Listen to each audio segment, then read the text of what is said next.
Hey guys, it's Tim, and this is Wrestling Unlimited as well. Today, tonight, however you want to say it, because it started early and ended late, was AEW All In Texas. Now, overall, really good show with a lot of really good wrestling. And now, before we get into it, I've said this before in the past, and I'll just say it again right here off the top. I'm not the biggest deathmatch guy. So, like, I appreciated what they did in the main event with Moxley and Hangman, but it's not my style of match that I'm a big fan of. Like, I think they're cool in some spots that they do at times. Some of the spots are sometimes cool and innovative, but this match just didn't do it for me. Now, however you want to take that however you want. Whether you hate my opinion, whether you don't like my opinion, whether you want to call me dumb, whatever. I get it. Because certain things are not going to hit for everybody. And everybody is entitled to their own opinion. So if I were to say, oh, I didn't like this match because I'm not a deathmatch guy, that's a thing. Now, if I were to go, oh, I thought the match sucked because it sucked, well, then you can say, well, why? I'm not saying that the match sucked. I'm just saying that it's not the type of match that I'm a big fan of. I'm not the big deathmatch guy. So that's my whole thing right there, right off the bat. And to be completely honest, it's not like we've seen in previous death matches where it's like, oh, wow, that was a really cool spot we haven't seen before. There was nothing in this match that I felt we hadn't seen already before in AEW just alone. So it's not like, oh, we've seen that before, like an old Terry Funk death match, or Mick Foley death match, or Onita death match, but never an AEW. Cool for them to bring that to AEW, do that. But basically everything they did in that match, they've done in previous matches in AEW. So it's like, cool. I mean, we had Bryan Danielson show up with a Blue Panther mask, but other than that, it was just like, okay, fun main event, but I'm not the demo for that. I'm not the big deathmatch guy. Now, before we talk about AEW, I do want to talk about Seth Rollins. Seth Rollins was injured tonight at Saturday night's main event in his match with LA Knight. If you did not watch Saturday night's main event, they were having this decent to good, like, I wouldn't call it a great match or anything. It was the Seth Rollins LA Knight television match. You missed it. But what happened was, excuse me, Seth Rollins went for like a springboard move. And I'm trying to remember off the top of my head. I didn't write any notes down for this because I was also like doing stuff for other things at the same time because the AEW pay-per-view just ended. But Seth looked like he like did some springboard and like rolled through it or whatever over LA Knight, and his leg twisted the wrong way and he came down on it. But then he did a lion salt and had to land on his feet from that. Immediately backed up and fell down and sat in the corner. Heyman comes over to him, starts talking to him. He's pointing at his knee. You could tell that his knee's not feeling right. Jessica Carr, the referee, then comes over and talks to Seth Rollins. She says something in the pack. Doctor runs over and looks at Seth, and then Seth says something along the lines of, all right, yeah, let's go, or let's do it, or something. And he stands up without putting any weight on, I want to say it's his left knee. I could be wrong. It might be the right. I don't remember exactly, but I think it was his left knee.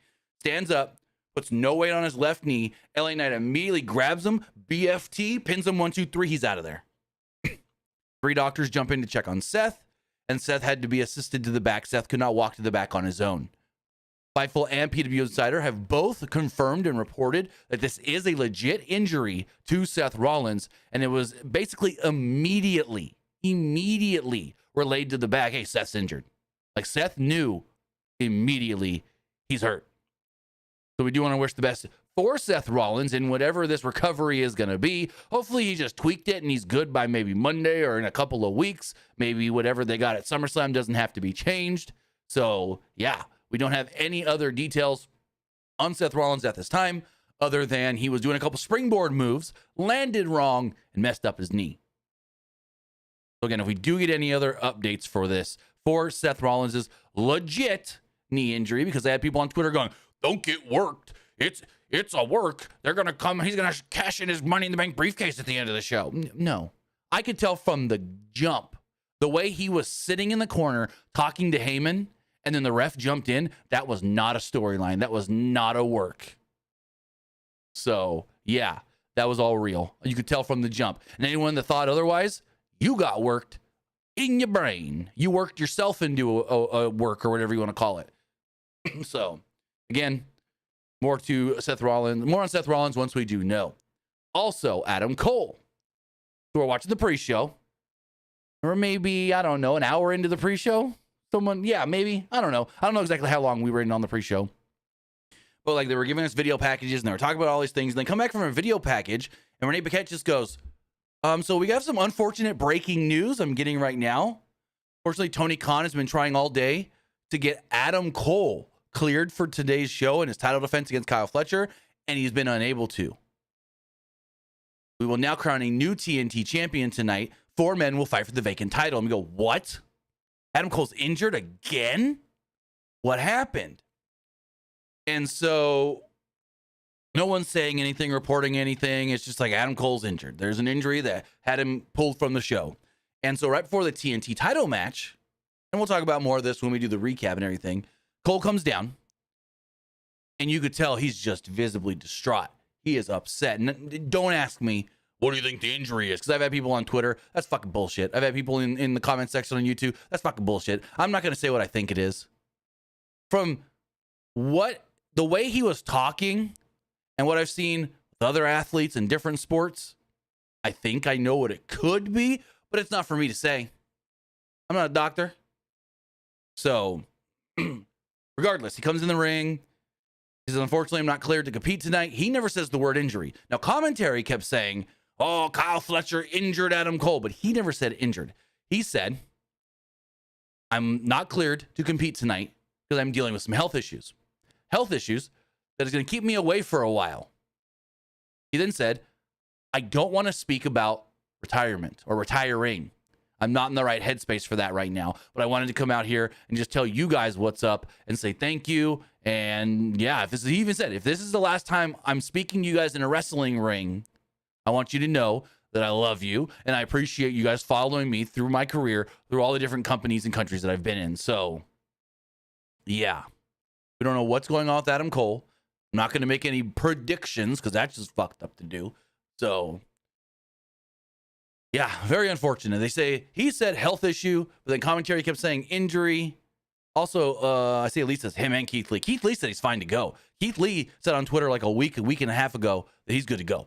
So, because Keith Lee's injury were knee injuries. He had double knee surgery. As far as Cole does go, he said health issues.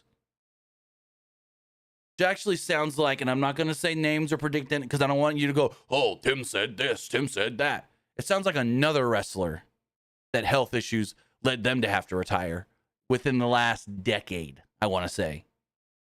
So, yeah, very, very unfortunate. And we'll get into all of AEW All In. I did not watch the first half of Saturday night's main event, so I can't talk about that. Like I did, but didn't. I had it on my third screen, barely paying attention with no sound. Like I saw things that happened, like the stuff from the first match with Jelly Roll and all that. Jelly Roll will be wrestling at SummerSlam, teaming with Randy Orton against Logan Paul and Drew McIntyre. But I didn't see enough of that show or pay enough attention to that show to do a proper review. I will rewatch the first hour later. We did also learn on Saturday night's main event that tomorrow, they did a great job, I thought, plugging Evolution here. They did a full-on, big-ass angle with Jade and Naomi to plug Evolution on the free show, which is great. Great. Naomi attacks Jade. They fight at ringside. One gets the better of the other, then the other gets the better of the other, and then the other gets the better of the other. And then Nick Aldis finally comes out and says, you know what? Yeah, I'm going to do what I've been thinking. I can't keep you guys under control. I got someone else who can, and it's Bianca. Bianca Belair will be special guest referee for tomorrow's no-holds-barred match between Jade and Naomi. So that's the other big news note coming out of Saturday night's main event. The Seth Rollins injury, and Bianca is going to be the referee for Jade and Naomi. Also, the show ended weird. I don't know if anybody else was watching, but the show ended very weirdly, where they had this actually, I thought, good, entertaining match with Goldberg and Gunther.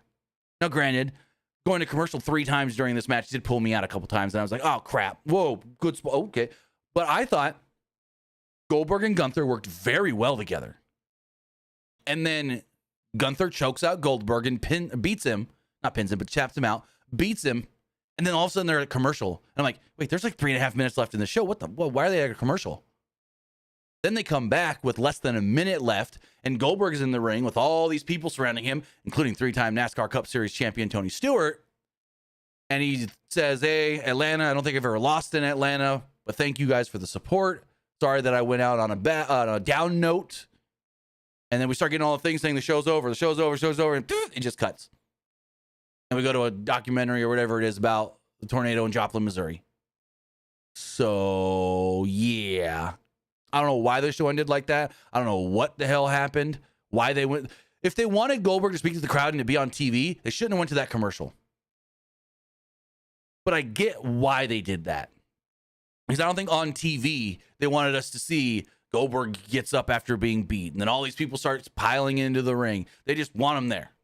So I don't know what the hell that was at the end of the show. But I actually enjoyed Goldberg and Gunther. Don't shoot me, but I enjoyed it more than Omega or not Omega, Mox. I loved Omega, Okada, Moxley, and Hangman, because again, I'm not the deathmatch guy. But I thought what they did with Gunther and Goldberg was actually pretty dang good, especially for what Goldberg can do and what a Goldberg match is. So we'll see. But with all of that, I want to say thank you for joining me here. Twitch.tv/PWU Unlimited, YouTube.com/Pro Wrestling Unlimited, and podcast services all around the globe like Stitcher, Spotify, Google Pod, Apple Pod, Anchor, iHeartRadio, and so much more. Remember, if you are watching live on Twitch, you can help us out a couple of different ways. You can help us out by hitting that donate button down below, or by donating Twitch bits in the live chat.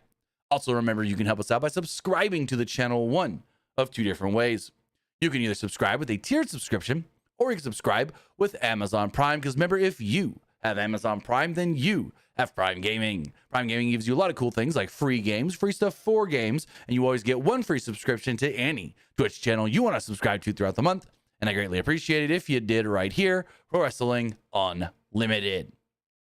Also, remember to head over to YouTube, help us out over there, hit that subscribe button. That way you know when we post new videos. That way you know when we go live, and that way you know when we post to the community tab.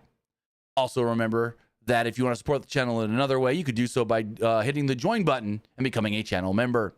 As a channel member, you get a badge next to your name, emotes, and emojis that you can use in the live chat and in the comment section. And then also at the $1 tier, you get our graphics tutorials. And at the $5 tier, you get our graphics packages. You can also get all of that, I guess you would say, more organized over at patreon.com/PW Unlimited. So with trying to think. Also, remember on YouTube, because I just got a message about something, but I'm like, I'm not gonna. Hold on. Let me. What does this say?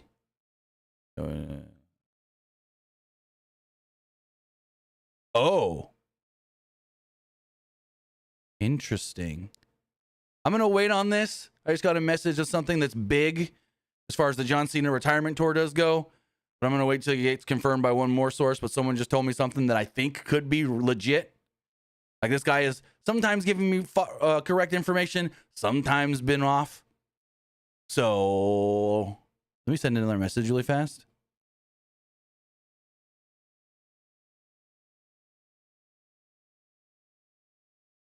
All right. All I'm going to tease is I got some huge info on something big for John Cena's retirement tour. Regardless, with all of that, remember, if you want to get your comment, question, or concern read live on the air, you can do so by donating a super chat in the live chat. Finally, head over to the Epic Game Store. Whether you're buying a new game, whether you're buying an old game, whether you're claiming a free game or getting bucks for Rocket League, Fortnite, or Fall Guys, use this code right here, PW Unlimited, at checkout, and you will be supporting us at no extra cost. Maybe you play Fortnite but haven't got the new Super Season yet as far as the Battle Pass, and you see, oh, Superman's here. Dave Cornsweat, drawn on Superman, like illustrated Superman. I want those. You need the Battle Pass. Get the Battle Pass. When you do so, use our code to get your bucks, your V-Bucks. It's PWUNLIMITED for all Epic Games and Epic Game Store purchases. Palpatine, that can't happen because he's under contract to AEW and Tony's not going to let him go. So don't even start any of that. But with everything, why is it not? There we go. Okay. With all of that, also, I did not see any of Grand American Bash, so don't ask me about that. I literally did not even put it on the side screen. I've already seen a couple comments here in either live chat or in the live chat about that, but I did not see any Great American Bash. Like, All I know, because they said it on Saturday night's main event, is Blake Monroe and Jordan Grace won their tag match. And I assume we didn't get any like major title changes, or else that would have been all over Twitter and no one was really talking about Great American Bash. It was trending. Oh no, I did see Javon beat the other dude, the LFG bloke. Other than that, I didn't see anything else. Jasper Troy. I didn't see anything else. That was the only thing that I saw actually trending from the show. And I had a friend message me and go, you need to go back and watch Ethan Page and Ricky Saints because they fucking killed it. So that was a message I got from a friend.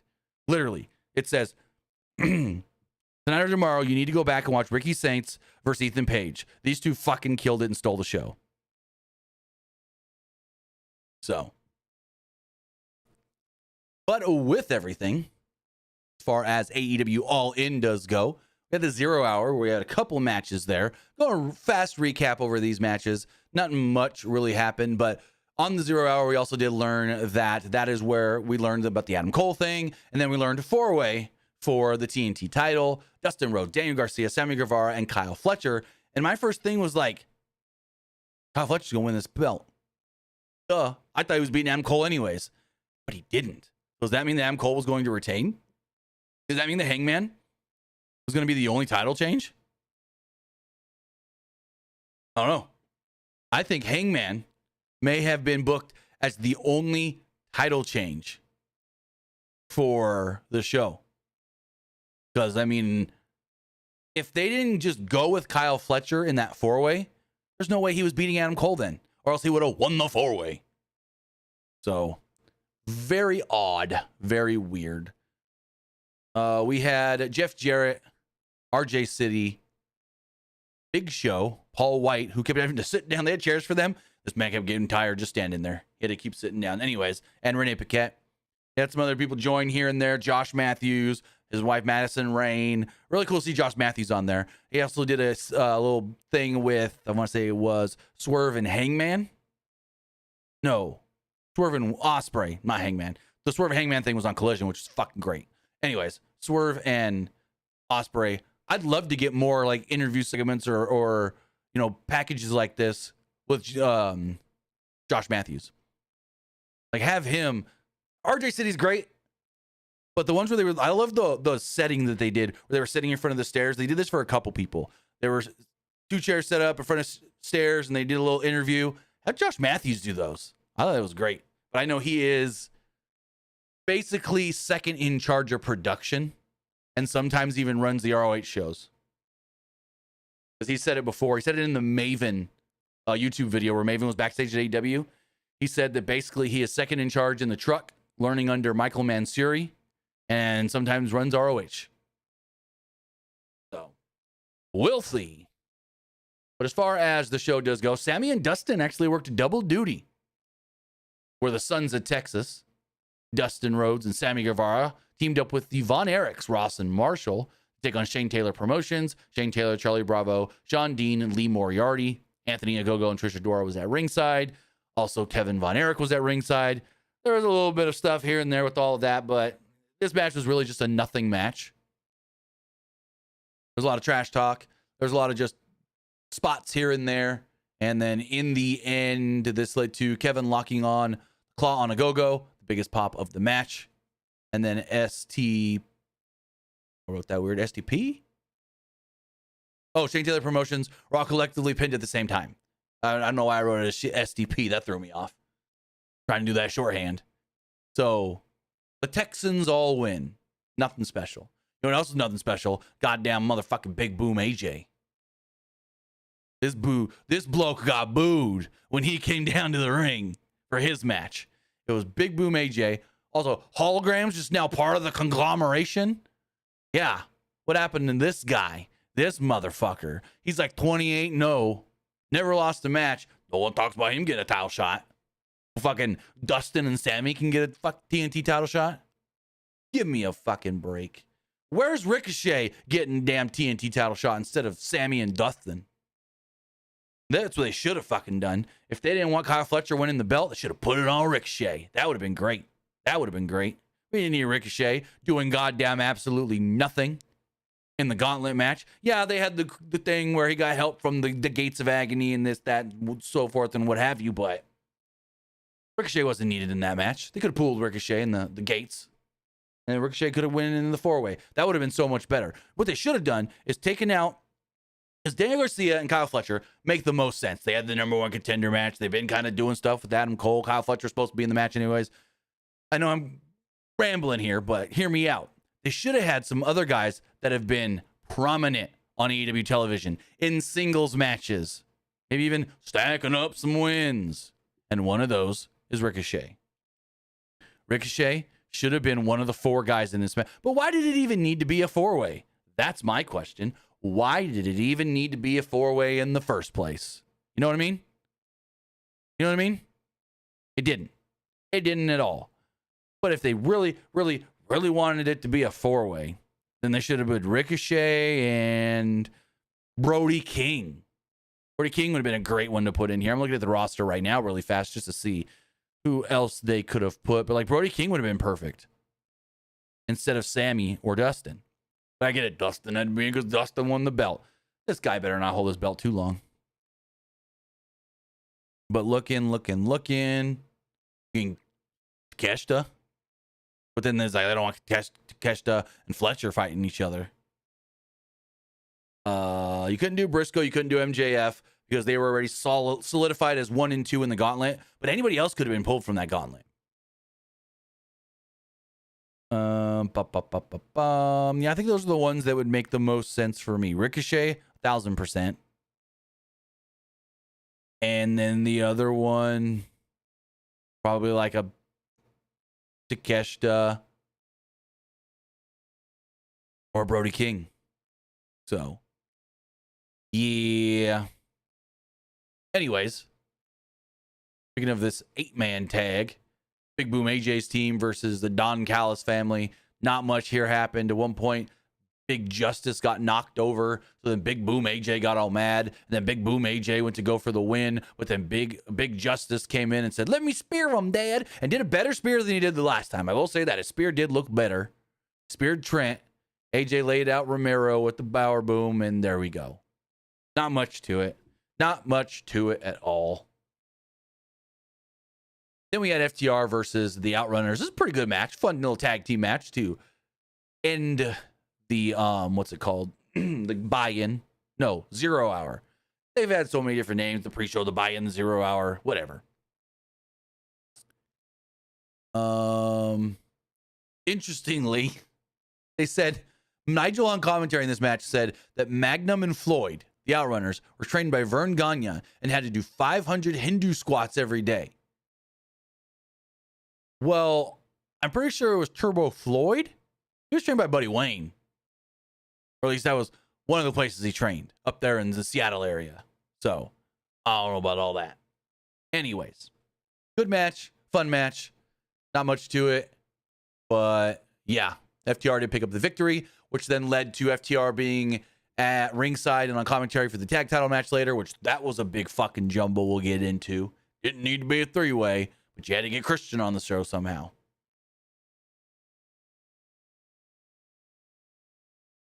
As far as the main card does go, it does kick off with the Ops defending the Trios titles against the Death Riders and Gabe Kidd.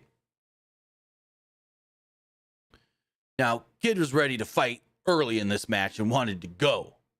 Joe and Yuta, Castagnoli, and Hobbs fought on the outside as Kidd and Shibata started things off in the ring, and they chopped the shit out of each other. I love on commentary, they're like, this match, the bell is barely rang, and they're all brawling at ringside already. At one point, Shibata tagged Joe in. But trash talk from Kidd distracted Joe enough to be brought outside and have the boots put to him. Back inside the ring, Joe continued to work over, Joe was continually worked over. And then Castagnoli got tagged in. He ran wild. Hobbs made the hot tag and ran wild as well with some corner splashes. Pulled the straps down. Kidd tried to attack from behind, but was mowed down as well. Castagnoli ate a spine buster, but Yuta made the save. Kidd then was sent to the outside, allowing Hobbs to turn back into a pop-up uppercut for a 2. There's a Doomsday Device attempt that was countered as Hobbs hit a power slam in midair on Yuta to get a huge reaction. Also, speaking of reactions, this crowd was not mic'd properly, and I get it. It's a stadium. Stadiums are hard to mic for a wrestling show, but there were a lot, and I mean a lot of times during this show where it felt like the crowd was dead, like dead, like not even reacting. And so that's very unfortunate that did happen, that the crowd was so not mic'd well that it was, it just came off like the Mercedes and Tony Storm match. To like the last 5 minutes, it felt like the crowd just didn't care. And I had people at the building telling me, this crowd is popping. And you can hear at times when there was a big move or an entrance or something, wah! But then during matches, it just felt like they were all sitting on their hands. You never heard the stirring sound of some people going, oh, or cheering or this. It was big moves and entrances. So that was unfortunate that the crowd didn't come off well on television. And I wasn't the only one thinking that. So other people say it online as well. But apparently they were good in the building. Where was I? There was a giant swing on Hobbs at one point. Into the barricade by Castagnoli.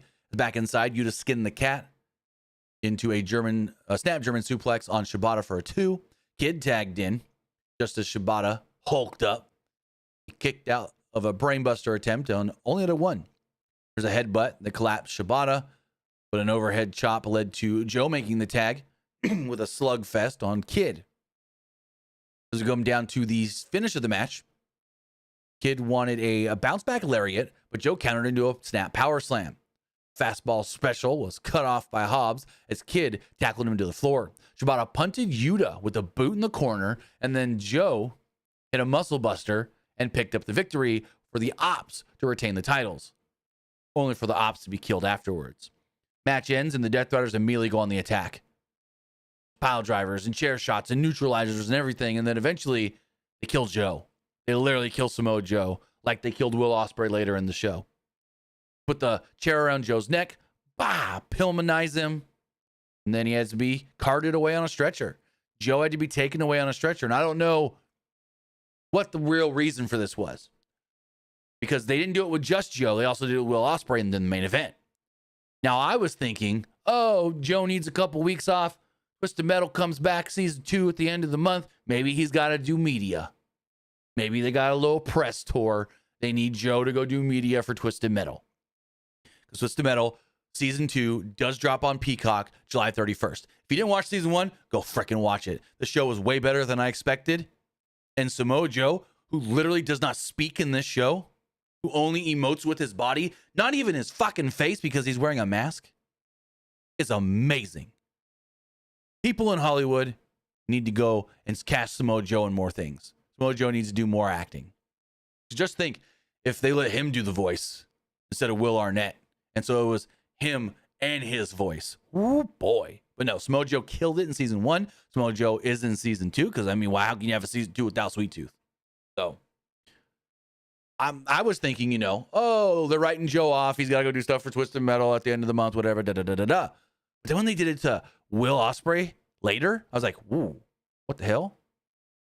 I don't understand why they did this. Now, I get it, sort of, maybe. We're going to kill Joe, so Joe can't show up in the main event. Then we're going to kill somebody else, so they can't help out in the main event. I don't know. We'll hopefully get some news on this soon. But overall, I thought this was a fun opener. Nothing special, to be completely honest. It really felt like a Dynamite match.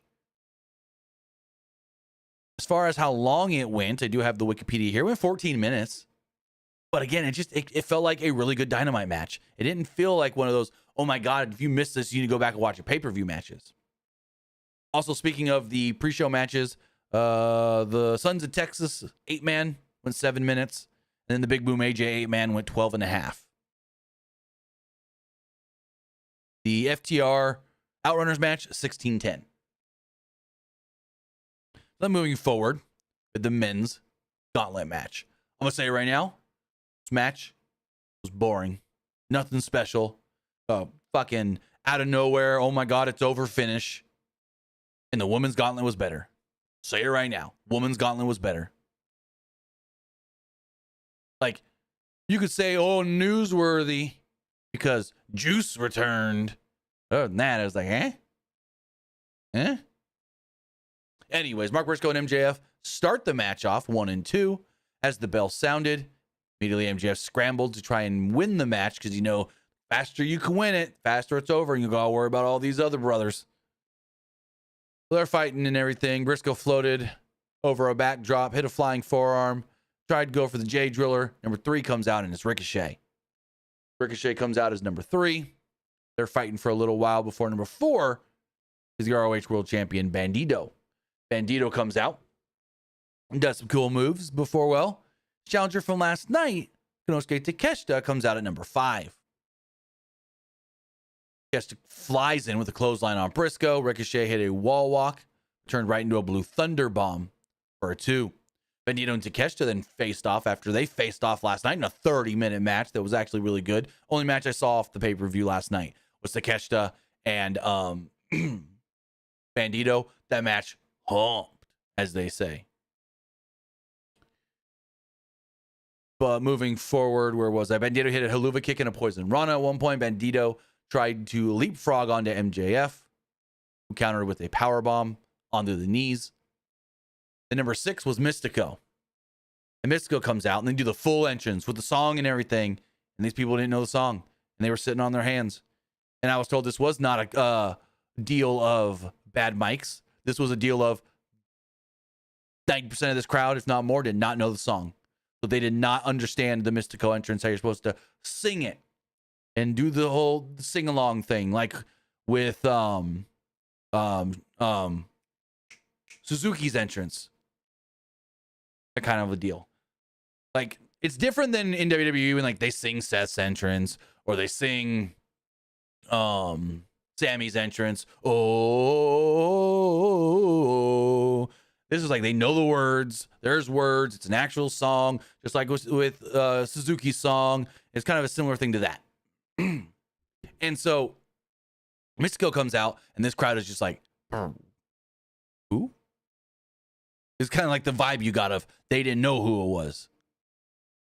So he comes out and immediately starts fighting with MJF, of course. MVP starts yelling at Max. Max, don't wait around. Don't be doing any bullshit. Get off the ground. Take him down. And he's just yelling like from the corner. He's a corner man. MJF's on commentary, but he's yelling corner man stuff to Max. I thought that was really fun and different and cool. Especially because he was sitting on commentary and we can hear him. So I liked that. So at one point there was an Mystica applied in the center of the ring, but Briscoe dove in to prevent MJF from tapping out as he applied a Fujiwara armbar until Takeshita broke that up as well. Number 7, Josh Alexander. Another member of the Don Callis family. Nothing really happened here. Number 8, Anthony Bowens. Bowens runs down to the ring and immediately hit a float over DDT on Alexander and a Faymaster on MJF. They're fighting for a little while. All these things are going on, but it's like so much that you can't even keep track of it because it's not like a Royal Rumble where they're all in the ring. And so you can kind of see what's going on, especially when they do wide shots. No, these guys are just fighting everywhere. All around ringside, in the ring, this, that, and so forth. Surprised no one building to the crowd. And number 9 is Roderick Strong. He doesn't do really anything. Before number 10 comes out, Brody King. And that's the one thing I don't like about this match is we don't have set intervals. Now in WWE, they're supposed to be 2-minute intervals. Sometimes they're 2 minutes. Sometimes they're 90 seconds. Sometimes they're 2.5 minutes. I wish we had something like that because it's like there was a couple of times in this match and in the women's match where it's like, oh, someone's coming down to the ring. They jump in the ring and like 10 seconds, 20 seconds later, oh, the next person's coming out. Wait, what did that person even get to do then? So I don't know. That's my one big thing that I don't like is that they don't have, like, I don't care about not knowing who's coming out when and that the match could end at any time. I'm just not a fan of, and it's a nitpick, whatever. I'm not a fan of the such random intervals thing. Because it's like, who's making that call? Is it Tony Khan sitting in the back just going, go? Oh shit, someone hasn't gone yet. Go. We need another 5. Go. Now it would be cool. What would be cool is if like we get some lore here And we know that Tony Khan's got this like app, or he's rolling a dice or something, and it's telling him, all right, next guy go out. There's going to be a 3-minute gap between these two, between this guy and the next guy. So like, okay, next guy, I don't know. I wish there was a way where it made more sense on how these are random. Because it's like, they're random, but who's making the call of, okay, someone now. You know what I mean? So I wish there was a way, like, we don't need hey, and then this is just me in my dumb dyslexic brain saying, hey, I need things explained to me, how this makes sense. Which, don't get me started on fucking Sean Ross Sapp, who I said the Cope stuff didn't make sense, and he tried to make it make sense to me, and I'm just like, no, I'm not going to get involved in his bullshit, because I ain't no JD dumb motherfucker, and so I'm not even gonna try and get involved in any of their bullshit, or Sean's wanting to fight online. No. Anyways. Le Joker says, I was at the show. They need to tidy up the match length. For what? Like all the matches, or the gauntlet match? See, if it's me, and I get why, I'm just going to say it. This isn't even a gauntlet match. This is a battle royal. This is a Royal Rumble. Because a gauntlet match is not this. A gauntlet match is 2 people start and they have a match. And when one person wins, another opponent comes out. And when one person wins, another opponent comes out until everybody's been out. That's what a gauntlet match is. Whether it is, there's 2 different versions of a gauntlet match. There's, like I just explained, or like we saw with, I think it was a couple weeks ago or last week on NXT with Ricky Saints. It's, you're the focus. You have to defeat all these people. If you defeat them all, you win. But if any of them pin you, boom, the match is over. No one else has to wrestle. Those are gauntlet matches. This is a Royal Rumble with random intervals that can end at any time. I wish, to be honest, they would just go back to the Casino Battle Royal, where we had, all right, the Joker or the Saint, the suit, the hearts are coming out. Oh, now, no, Palpatine, this isn't even a scramble. Because a scramble is 5, 6, 7 people are in the ring. You have a 30-minute, 60-minute, whatever time limit you want. And then whoever has the most pins at the end is the winner. Pins and submissions. That's what a scramble is. Like the, what's the one they do at Deadline for WWE and NXT? Oh, that's called the Iron Survivor. That's a scramble. Iron Survivor is a scramble. This is not a scramble. This is a wonky-ass battle royal. But what they should just bring back is the Casino Battle Royal, where you have the suits and then the Joker. I get it. They don't want us to know that when the match can end or how long the match is going to go. They don't want us to know who's all in the match already. You don't have to tell us. I mean, he doesn't do it with Rumble. They give us maybe 70% and then just leave some open. So, I don't know. I'm just not a big fan of... Like, I didn't think the Casino Gauntlet matches have been bad. Some of them have been pretty boring.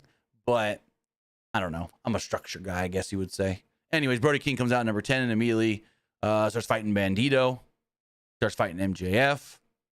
They're going at it a little while. And then we get the return of number 11, Juice Robinson. Massive pop from the crowd. He's got no facial hair. He's got clean ass shaven. So he's fighting a Ricochet.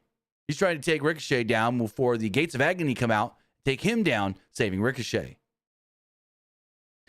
Ricochet goes for a shooting star and gets a 2 before the Ass Boys, Austin and Colton Gunn, come out. They make the save, helping their Bang Bang Gang buddy. Excuse me. So they take out Ricochet, then they fight with the Guns, or the Gates, and they go to the back. Number 12 is Kota Ibushi. Number 13, the Beast Mortos. They're all fighting and doing all this stuff, and there's a lot going on, and I just can't keep track. So I think there was like 21 plex by Bandito to Ricochet maybe at one point. And then it got cut off by Takeshita with a German suplex. Juice tried to go for a back suplex, but Mortos followed this up with a powered pop-up Samoan drop, they called it. A strong hit ahead of Heartache at one point off of an Ibushi Kamagoye. And then Bowens gets taken down on the ramp. And the final man comes out, number 14, Max Caster. And he does his rap. Well, actually, no, he doesn't do a rap. My bad. He does this, guys, Chant with me, because you're in the presence of the best wrestler alive. Max is the best wrestler alive. Max Caster is the best wrestler, or whoever the chant is. And he like mocks Bowens. And I'm just like, this guy's dumb as fuck. He's over here taking time doing this when the match can end at any moment. Oh, wait, the match is about to end because Jay Briscoe hits Jay Driller, but then MJF throws him out of there and pins Roderick Strong. MJF, your winner. And I'm just like, kind of anticlimactic because like Jay Briscoe hits the Jay Driller and then MJF shoves him out of there and gets the pin. And all of a sudden I'm just like, what the fuck? The match is over. Oh, okay. Now the very anticlimactic finish. He just stole the win, celebrates, and there we go. But Adam Cole comes out. We already talked about this. He comes out, does his deal about I'm not the TNT champion anymore. I've got health issues. Not going to elaborate, but he's like, hey, if this is a goodbye, this is a goodbye. If this is the last time I get to talk to you guys in a wrestling ring, I want to say thank you and I love you. Thank you for following my career over multiple different companies. And I'm sitting here and I'm just going, man, this really sucks. Man, this is unfortunate. Bro, you never got hurt in WWE. And I'm not trying to knock AEW here or anything, but it's like, he's had how many injuries in WWE or AEW? The ankle, multiple concussions. Yet his entire time in WWE, I don't think he ever had one injury that kept him out for a long period of time. Like I can't think of any, to be completely honest. And then let me get me started on dumbasses. Someone says, oh, so I did the video. Adam Cole's hurt. He's not cleared. Da da da da da. And I get a comment on the video that says, well, you know, Adam Cole's injury prone. And I comment, well, he was never injured in WWE, just AEW. And this stupid SOB comments back and goes, no, he suffered a concussion and blew out his ankle in WWE. Oy vey. These people will be more dumb. Those are both AEW injuries. Like stupid. Very dumb. And if people want to try and come to me and say, oh no, you're wrong, this happened here, and da-da-da, when they're not even right in the first place. Like there's one guy, I said something about, hey, it looked good. The stadium looked set up greatly for only being half full. And hold on, I gotta read this fucking Twitter engagement because this is just ridiculous. Hold on. Also, we got a slight update on Adam Cole. Tony Khan said that Adam Cole needing time off did actually happen this morning. It was a last minute thing. The decision was a decision that he and Adam made together when Adam Cole wasn't feeling well today. Again, deduct that however you want. I have a thought, but I'm not going to, yeah. But hold on, I got to read this stupid ass Twitter interaction. It's just dumb. Like some people are really just stupid.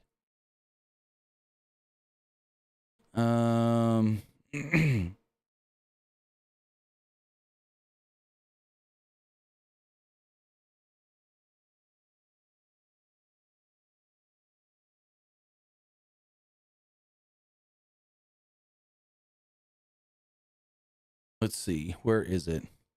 Oh, he commented again.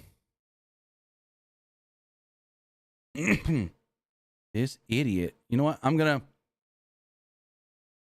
go here. Okay, well, let's pull this up on the screen. This is funny. I got a chuckle out of this. So it wasn't off of my tweet. It was off somebody else's tweet.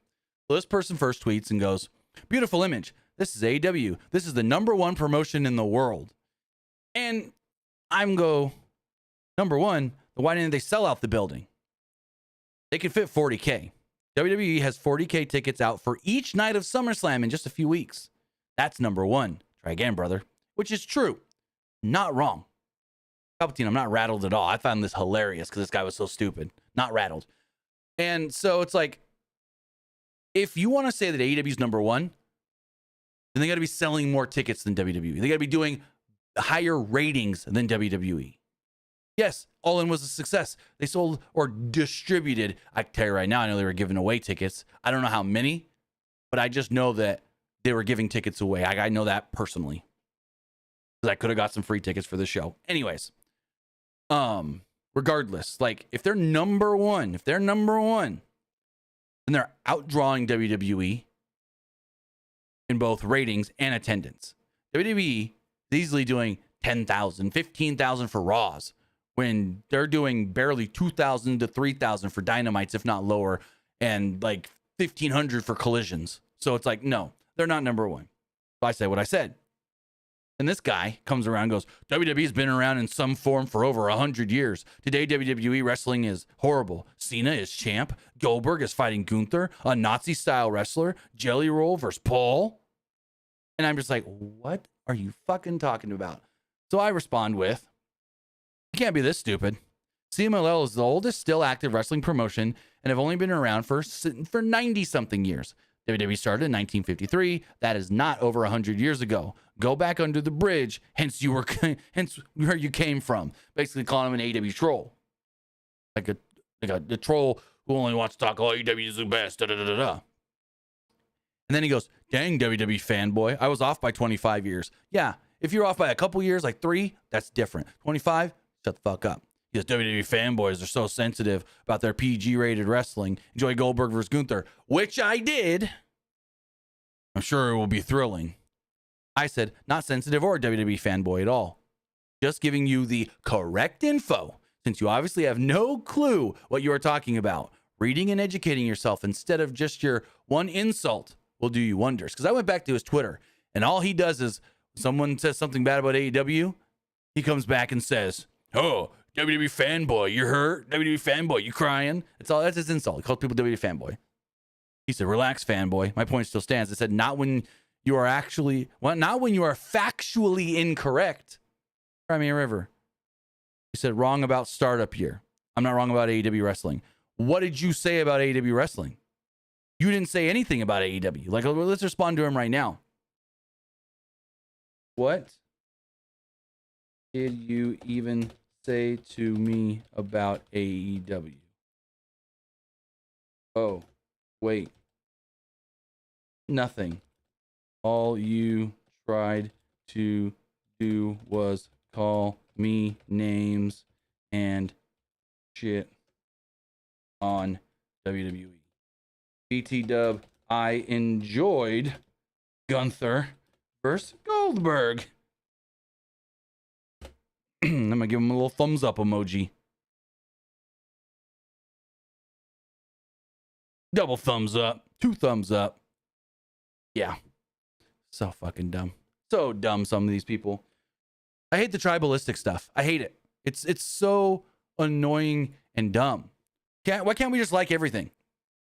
Why can't we just be fans of pro wrestling? Why do you gotta be, oh, well, this company this and this company that? Now, I get it. I kind of did that, saying, no, WWE's number one. But that's because I was just giving factual information. I was not trying to put one over the other. This person said, this is what a number one company looks like. Technically, no, because they're not number one, because they're not outselling WWE in tickets. They're not outdrawing WWE in TV ratings. So, just saying. I was only giving facts. I was not trying to be biased one way or the other.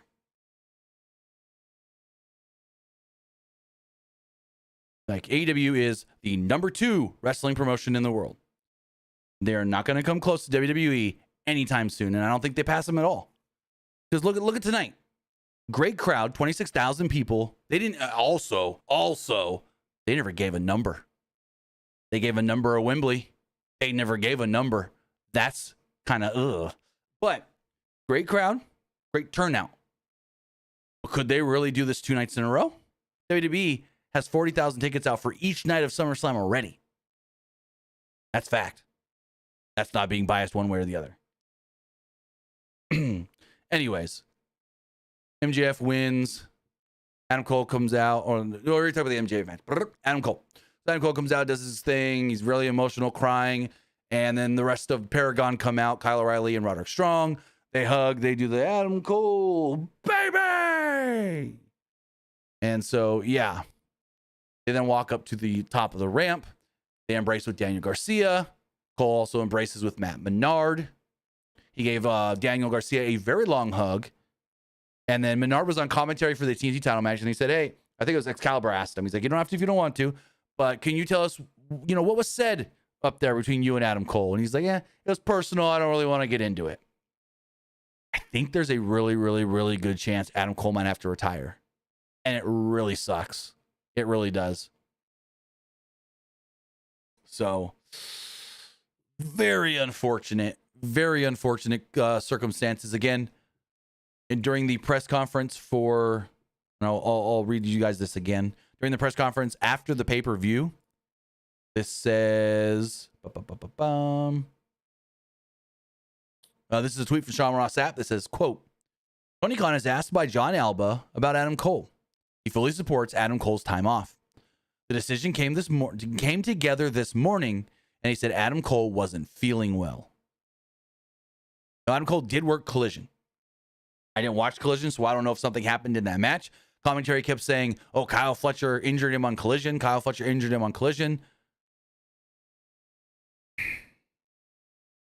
Yeah, I think I know what it is, but I'm not a doctor, so I'm not going to say, but I think it's the same thing that could have happened to, never mind. I'm not even going to say it.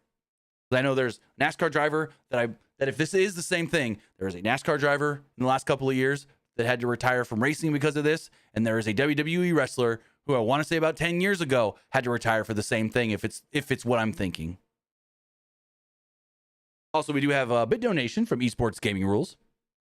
He says, I watched NXT Great American Bash on Peacock, and I switched to Peacock for Saturday night's main event because WLWT in Cincinnati had to do a weather alert. It is severe weather season here in Ohio, and I felt sorry for Seth being injured. What does that for the men's Money in the Bank briefcase?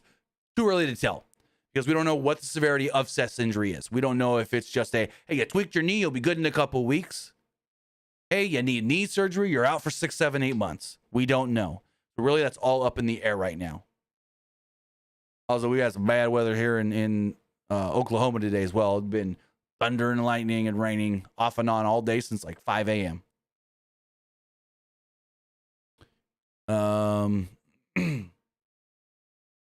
But moving forward, 4-way for the TNT title. Again, it's like I couldn't fully get into this match because it was such a like what the fuck kind of match. Like it came out of nowhere. What the hell's going on? Why is this happening? What's going on with Adam Cole? Why are these guys the guys? Why is it the Sons of Texas added out of nowhere? And then Dustin wins, and I'm just like, what? Huh? Joe Hernandez, Carl Edwards did not retire due to anything other than he was just done. Carl Edwards literally, you don't know. Carl Edwards literally, go listen to his interview this year on the Dale Jr. Download. Carl Edwards literally was frustrated with the sport, woke up one morning and said, hey, Joe, I'm done. I'm retiring. And Joe Gibbs had to put Daniel Suarez in the 19. That's all it was because fucking NASCAR screwed Carl Edwards out of the championship in 2016. And Carl said, you know what? Fuck it, I'm done. Carl Edwards did not retire due to any sort of injury or anything.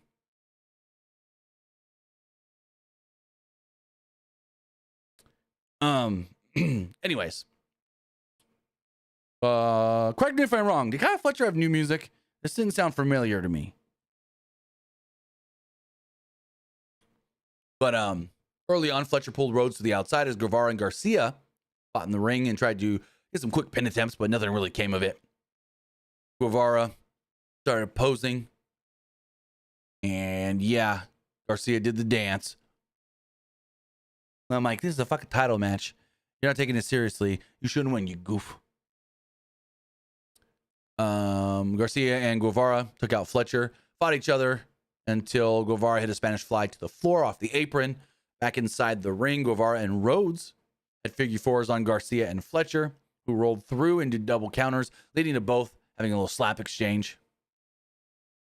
At one point, Garcia delivered corner punches, but Rhodes was up. And well, I wrote this weird. Oh, he hit a destroyer and then a crossroads. The spiked Fletcher for a 2. Okay, there we go. Rhodes wanted the unnatural kick on Fletcher because Garcia and Guevara got their kicks in before. Garcia then ducked the thrust kick, and Guevara caught Rhodes, giving Garcia a chance to apply a Boston Crab. At one point, Fletcher pulled Garcia to the floor and delivered an apron bomb and a suplex on Guevara on the edge of the ring before cracking Rhodes with multiple corner kicks. Also, do have to say, I saw a lot of people online saying this. The apron power bomb from Garcia to Cole about a month or so ago is not what's caused any of this for Adam Cole, because if you watch that in slow-mo, Adam Cole's head did not hit the ring. Everyone thinks it did. But what happened was Adam Cole flies back to take the bump, right, into the apron. And Garcia was actually, or no, Fletcher was too far away. And what happens is we hear a pop, but that's because Adam Cole's arm hits the apron. His head never hits. So if everyone's going, oh, yeah, Fletcher fucked him up with that apron powerbomb, that's not what it was at all. And also he's had multiple matches since then. So if that was it, he wouldn't have kept working. Anyways, where was I? The fans were, wait, hold on. Oh, okay, at one point, Garcia sank in a dragon tamer on Rhodes, who countered into an inside cradle and just got the flash out of nowhere pin. Again, I couldn't get into it because all of a sudden, another one of these, just all of a sudden, it's over. What? Out of nowhere? Doesn't even use his move. So, yeah, I don't know. Dustin wins. Cool moment with the family, and there we go. Nothing special. Fans were kind of shocked and didn't know how to respond. Like they didn't. It really felt like they didn't know how to act.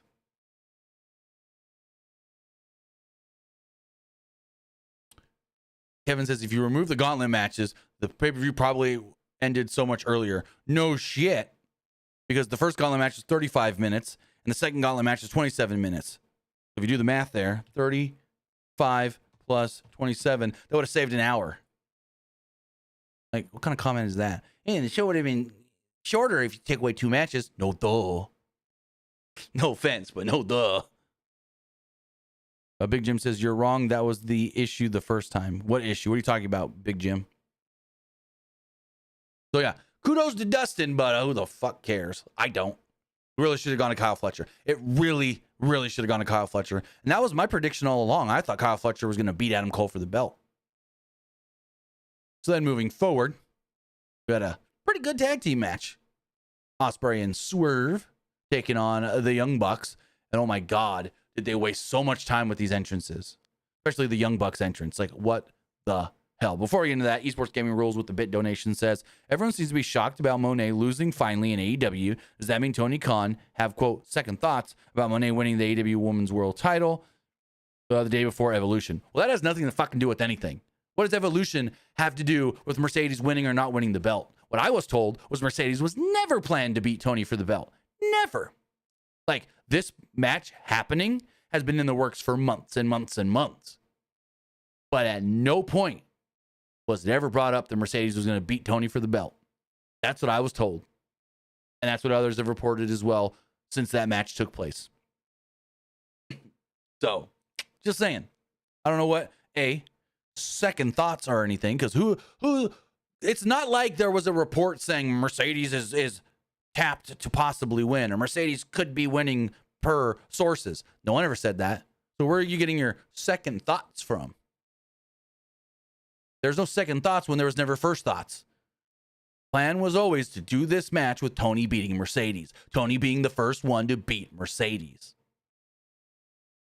All of a sudden, and not all of a sudden, but also you're thinking about because of Evolution. What does that have to do with anything? What does Evolution have to do with anything on any of these on this show? Nothing. It has nothing to do with nothing. Oh, Espinoza, don't get me started on the Mr. Kennedy situation with Money in the Bank, because that was a flub, big flub. Kennedy should have been WWE champion or World Heavyweight champion. Also, no, I get where you're coming from, but no, because if Seth is hurt to the point where he barely was able to finish the match, then I doubt they do a match to take the briefcase off of him. With Kennedy, that was so quick after Money in the Bank that it made sense. But yeah, no. Yes, Tyreek. Dustin is now TNT champion, 1/3 of the ROH Trios champions, or 6-man titles, and 1/2 of the ROH Tag Team champions. He's got 3 freaking belts. That's a legit source. What's a legit source? You don't even make any sense, Big Jim. You say I'm wrong about something, and then I ask what, and you say that's a legit source. What's a legit source? What are you talking about? You haven't made any other comments here, Big Jim. Like, what the hell are you talking about? Like, I have no clue what you're even trying to reference. What's a legit source? Who's a legit source? Anyways, we had a cool Assassin's Creed intro or entrance for Ospreay. Then a really cool Swerve callback. Back on the indies, way back in the day, Swerve used to come out to Ain't Nobodies by Shaka Khan. Ain't Nobody, not Ain't Nobodies. Ain't Nobody by Shaka Khan. And so they got goddamn JoJo Offerman to come out and sing Ain't Nobody before Swerve's music hits and Swerve comes down to the ring. About Mercedes. I still don't know what you're talking about as far as, are you talking about esports gaming rules' comment? Second thoughts? No. There's no second thoughts because there was no first thoughts on her ever winning. There's never been a chance that she was going to win this match. It was always, we're going to get to the match. We want to do the match. It's going to be a big deal, which I thought the match kind of sucked.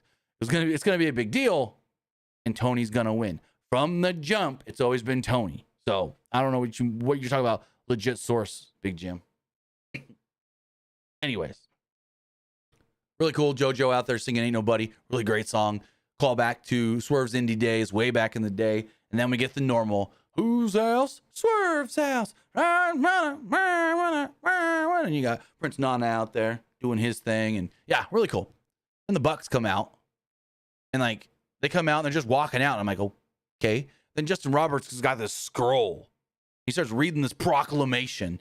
I'm like, what the fuck? And then all of a sudden, goddamn Bucks are on a boat through the crowd or whatever. And I'm like, what are we fucking doing here? This is stupid. And a waste of goddamn time. I love Excalibur going, just like back in the day when Washington crossed the Delaware, founding fathers, the EVPs, the Young Bucks, Matthew and Nicholas, just crossed the first baseline. I laughed so hard at that one. But eventually they get to the ring and they start the goddamn match after they felt like these entrances went for 20 minutes. Also, the 4-way went about 15:45. This match went 26 minutes. So fast-paced action here early on. Nicholas did some lucha libre until a double Northern Light suplex from Matthew led to the Bucks hitting their poses, forcing Ospreay and Strickland to regroup and get on the same page. They do some thrust kicks. Super kick combo connected before Ospreay launched off Strickland's back with a sky twister press for a 2.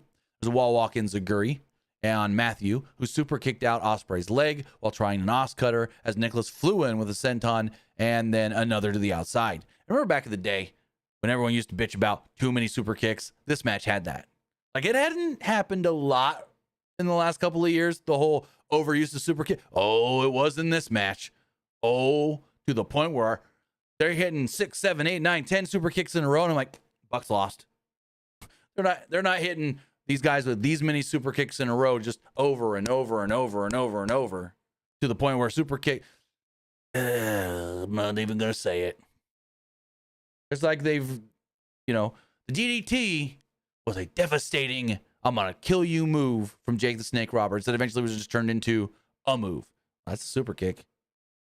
And when some people do a super kick, like say Kevin Owens, he only does maybe 2 in a match, if that.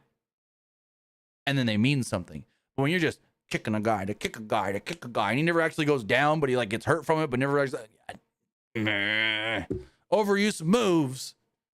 And it happened in this match.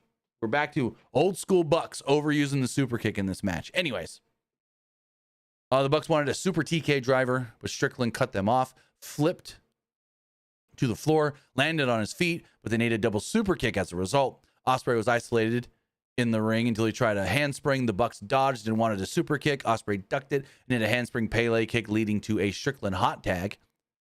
At one point, there's a stereo sky twister press both inside and out of the ring that connected as Matthew saved his brother from eating a Stormbreaker swerve stomp combo, leading to an assisted sliced bread on Ospreay for delivering the double stomp, bounce back, powerbomb, and Escalara dive onto Strickland on the outside by Nicholas. At one point, there was a Cazador face buster by Matthew with Strickland and Ospreay no-soul double destroyers into Stereo Hidden Blade house calls. The crowd came unglued for this one. Ospreay and Strickland were both crotched in the corner. Is this the one where Taz said, oh, what the fuck did Taz call it? Oh, hold on. I got to go back to the tweet that I sent because I sent out a funny tweet about this. Taz had a good yam bag line. Where is it? Hold on. Taz said... Oh, I gotta go back farther. Back farther. Did I not actually send the tweet? Thought it did. I didn't write this in my notes, but I tweeted it. Maybe I didn't send it. Oh well. Taz had a funny yam bag line here. But I guess I didn't send that tweet. Never mind. Double, you know, low blows and whatnot. They got crotched. The Stormbreaker swerve stomp combo that connected, but Nicholas just barely made the save to Matthew. Nicholas then tripped up Swerve before he could hit a house call as he slammed him into the steps before delivering a super kick to Nana. So at one point, there was a roll-up on Ospreay by Matthew with feet on the ropes, and he got a 2 off of it. There was a mule kick from Matthew as Rick Knox didn't see it. So another to the yam bags. Bucks then followed this up with a TK driver off the apron on Strickland before Nicholas had a hidden blade on Ospreay before a more bang for your buck that got a 2. Ospreay kipped up out of a EVP trigger, tried an Oz cutter, but the Young Bucks blocked it and do an EVP trigger, only for Strickland to do the same thing, breaking the pin. Ospreay then tried a hidden blade, but Matthew ducked, and Ospreay hit Strickland, leading to a poison Rana from Matthew and an EVP trigger. But again, Ospreay kicked out. There's a TK driver that connected once more, but Ospreay didn't quit. Then we get a super kick party up the ramp on Ospreay, and it's just over and over and over. And then kicked him and kicked him and kicked him, and I'm just like, fuck this. So Strickland did a backslide into a swerve stomp, a tombstone for a close 2. Strickland then held off Nicholas as Ospreay hit a hidden blade on Matthew, but Nicholas broke up the pin. Strickland then hit a swerve stomp off the apron onto Nicholas as back inside. Strickland and Ospreay hit Stereo House Call hidden blades on Matthew for the win. I actually forgot to write down the big spot here. I didn't write this in my notes. So there's a spot where Ospreay's hanging off the ropes. He's like on his knees, and they're kicking him and kicking him and kicking him and kicking him. And then Swerve slides in and gets in front of him to take the shot, and they double kick him. And then eventually that leads to them hulking up and firing up. And yeah, so cool. Swerve and Ospreay pick up the win. The EVPs no longer have EVP powers, at least on television in the storyline. And we'll see what this all actually leads to. I think it's going to lead to maybe Swerve being the first challenger for Hangman. So I ain't tearing down nobody, Juan. I just said that it made no sense that Dustin won the belt. That ain't tearing nobody down. So maybe you want to go back and listen. Then we had the women's gauntlet, which I felt like was a better match than the men's gauntlet. We did have 2 surprises in this match. Everything else was not really a surprise. But Alex Windsor, and then we had Suri, who I am not familiar with at all. So, Chris Statlander and Megan Bayne started off the match, and Penelope Ford was at ringside with Megan Bayne. They're fighting, they're going at it and everything, and Statlander responds to a Falcon Arrow with a angle slam, swinging moonsault off the apron. And then Statlander's got the advantage here. And number 3's music hits, and it's Willow, and she's not happy. Willow comes out to a huge reaction. Don't know why Willow was not the face of this company. Don't know, or at least the face of the women's division, because oh my God, is she the most over in the women's division. People love Willow. Put that goddamn TNT title on Willow. She should be the one to beat Mercedes. It would make sense. Statlander missed an axe kick at one point, allowing Willow to hit a low crossbody and a spine buster. But Bayne broke up the Doctor Bomb. Next out, number 4 is Ty Mello. Comes out with Anna Jay. That plays into shit later, which I'm not a big fan of. Oh my God, is goddamn Mina Shirakawa. They made her look so stupid. Especially, it's like, wow. I don't understand allowing all the seconds, because they had a lot of them in this one, allowing all the seconds to come out and get involved in things. And I get it, it's no DQ, whatever. But still, I feel like you should be coming out by yourself. And if your manager or second, and this is again me nitpicking, if your manager or second gets involved, then you're DQ'd and kicked out. You can't win. Yes, I meant TBS title. Thank you, Kid Vicious. I get them mixed up sometimes. It happens. TBS, TNT, TNT, TBS. Give us a true TV title next. Anyways. So Ty Mello comes out at number 4. She counters a Fate's Descent into a Rings of Saturn. Bane was spiked on her own head. And they're all fighting. And then all of a sudden, someone pops up on the apron. Does the Keith Lee Rise spot off the apron. And it's a woman with pigtails in a face mask. And I go, no, it's not. No, it's not. My brain went to, why is JC Jane on the AEW pay-per-view? I lost it. Like, no, it's not. But why is my brain saying that? Because it looked like JC Jane. JC Jane was wearing, granted, hers was a black face mask, but she had the pigtails and the face mask. I'm like, oh my God, it's JC. No, it's not JC. I'm a dummy. But it was Harley Cameron. Harley Cameron showed up. Apparently, a lot of people thought it was the bunny. What the fuck? I didn't think it was the bunny at all. Anyways. Harley Cameron shows up. She does the slow rise, Keith Lee spot, whatever. Double DDT by Tay J. I'm like, why the fuck is Anna Jay getting involved?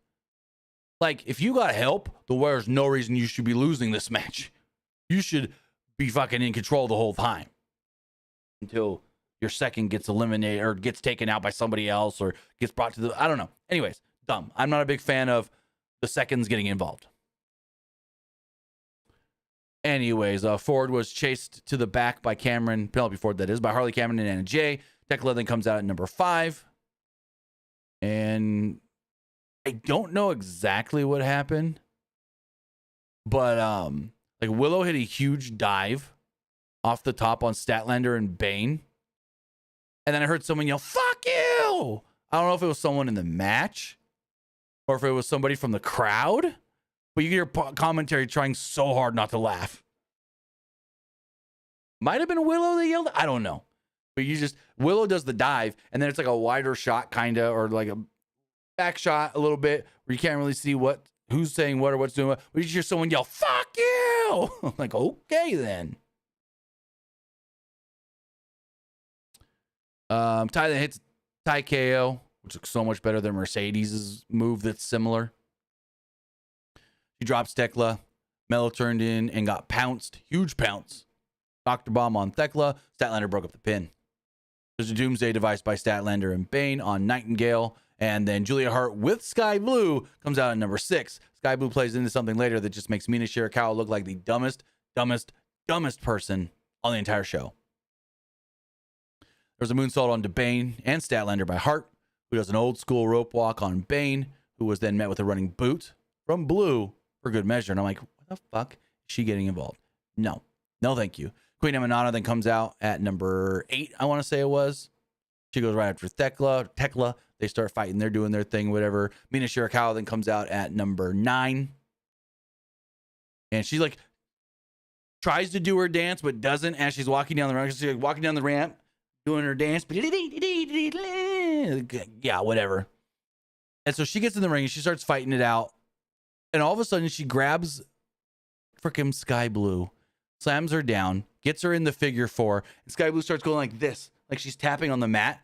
Mina, or the referee tells basically Mina, "Hey, you can't do that. Get up, or whatever." I don't know what the referee told her, but because we got like a top-down shot of this. And fucking Mina Shirakawa thinks that she just won this match. She gets up and is like, "Yeah, woo, a winner!" And then Athena's music hits. And she immediately just goes, "Oh, never mind. I didn't win. It's not over." She legit thought that she tapped out. And I don't know if this was a shoot or a work, if she was playing around, if this was legit, she thought she won. But this woman thought that she tapped out Sky Blue and won this match. Sky Blue is not even in the match, which again proves my point of why are these fucking seconds out here. But the ROH World Women's Champion comes out at number 9. And she wrecks shop. Huge pop for Athena, basically in her hometown. She's from Garland, Texas, which is less than 40 minutes away. So she's from the area, the greater Dallas area. Then next up, Thunder Rosa, number 10. She tries to fight Athena, and Athena's not having it. Everyone starts just going at it. When number 11 is Suri. Apparently, they teased her last night, saying Suri is coming to AEW and ROH. They teased her on the ROH show. I'm not familiar with her, so I don't know. Number 12 is Alex Windsor. We knew not long ago that she had signed with AEW. And so everyone starts fighting, and there's 12 women out here, and this is where the match kind of comes to the end. Fighting in the inside of the ring. Shirakawa hit a weird, odd-looking top rope sling blade to Thunder Rosa. She looked like she was trying to go for Athena's move. So whatever it's called, I can't remember what it's called. The Eclipse. At least that's the WWE name. But she does it into like a sling blade that was just very sloppy. And like her and Thunder Rosa were fighting here at the end, and it was very sloppy and not good. And then eventually, the O-face is what she calls it in ROH. Eventually, she hits that move on Thunder Rosa. Thunder Rosa goes down. She tries to put her in the figure 4, but she's like getting herself in position. You can tell something's about to happen because she's like dragging Thunder Rosa around the ring, but never trying to go for the figure 4 and getting herself closer and closer to the corner. And then all of a sudden, Athena jumps in with the O-face. Boom, pins Mina. 1, 2, 3. Athena now has a contract for a shot at the AEW Women's World Championship anytime she wants. So, yeah. Elite, I'm not talking about Suri. Suri. Syuri. Suri. That's her name. Who's Suri? Saraya? Saraya is not working at AEW. Saraya's in fucking Hawaii right now. If you follow her on social media, no. No, I take that back. She's been in Hawaii. She flew to Phoenix today to do a signing and is going back to Hawaii. But Athena wins. She now has a shot at the Women's Championship. Then we got the tag title match, and there's fucking no reason that this match needed to be a god-dang triple threat. All it was, Copeland's coming back. Oh, we need to set up something for Christian. But the tag title match didn't even matter. Like, there's nothing to recap because there's just a lot of bullshit. The Hurt Syndicate retained. I really thought the Jet Speed was I thought the only reason that this was a triple threat is so the Hurt Syndicate can drop the belts and not have to be pinned. No. Instead, Bobby beats the shit out of Christian and pins him. So, yeah. Okay. Like, there's nothing to recap in this match. But I felt like there was a lot going on. Couldn't keep fully, yeah. I couldn't keep up. Just say it. At the fucking 7-hour mark, 6.5 hour mark, I'm like, God damn. And this match itself went 18.5 minutes. But it's like, there was nothing of note, in my opinion, that happened in this match. Like, I got a couple notes. I got a couple paragraphs here, if that. Like, what did I write? FTR was on commentary. Let me see. Hold on. My notes just froze. Refresh. So early on, Jet Speed was in control. They were using their speed. It's the name Jet Speed. Rapid fire kicks on Nick Wayne at one point. Lashley at one point then flattened Mike Bailey as Knight tried to save his partner, but Lashley mowed him down as well. Later on in the match, there was an inside cradle by Nick Wayne for a 2 on Shelton Benjamin.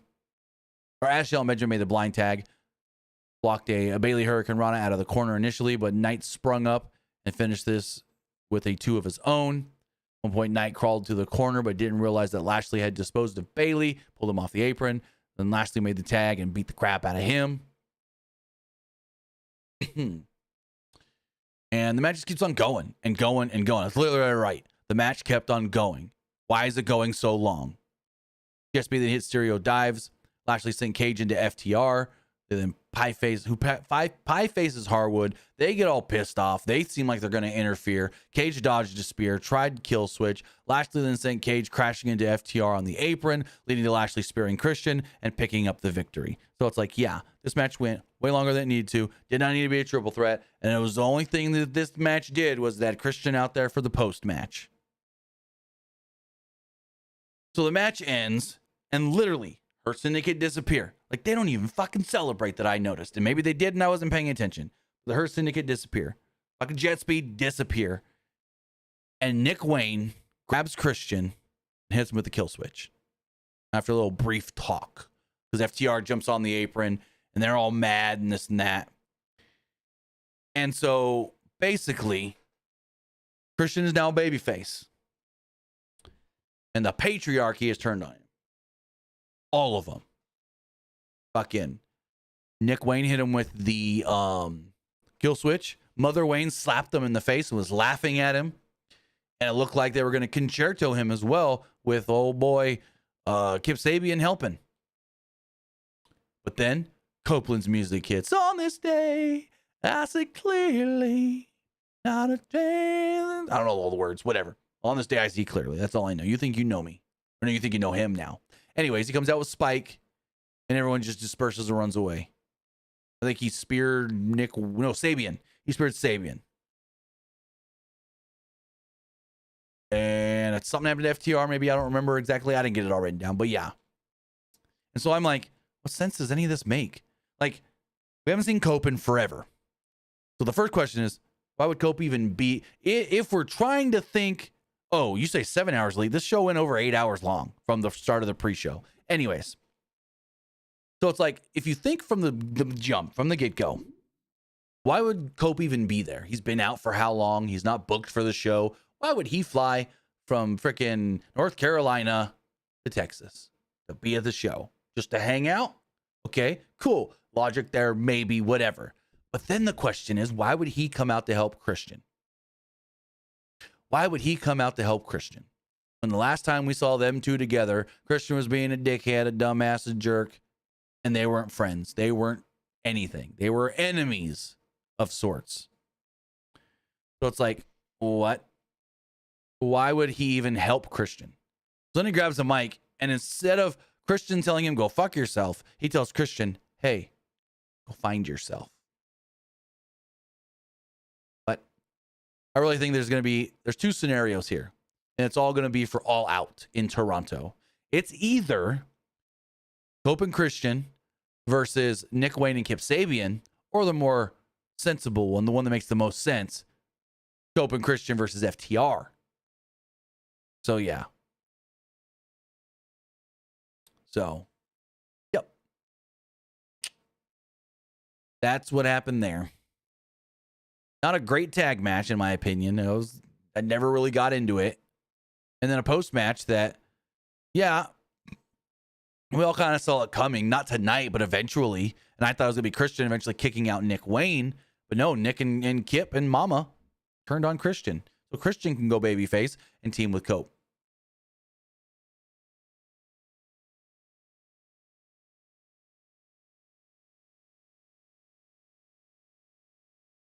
So moving forward, also remember, guys, if you want to get your comment, questions, or concerns read live on the air, you can do so by donating a super chat in the live chat on YouTube or Twitch bits over on Twitch. Then they keep telling us, time for our triple main event, triple main event, triple main event. The first of our triple main event, timeless Toni Storm defending the AEW Women's title against Mercedes Moné. And I thought this match was just all right. I saw someone go, a match of the year? No, not even the best women's match of the year. Not like, even if we want to categorize it as best women's match of the year, it wasn't even the best women's match of the year, because I thought the triple threat at Mania with Bianca, Io, and Rhea was better. And I even thought the Hollywood ending, the Tony and Mariah match, was better than this. So, yeah.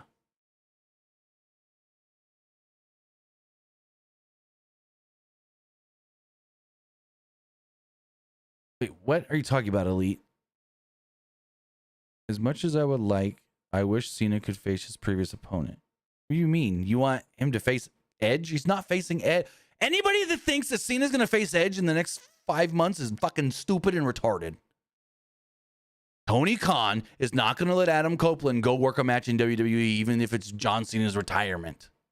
Even if it's John Cena's last match ever. There is absolutely zero chance. And I never like putting zero on anything, but there is absolutely zero chance.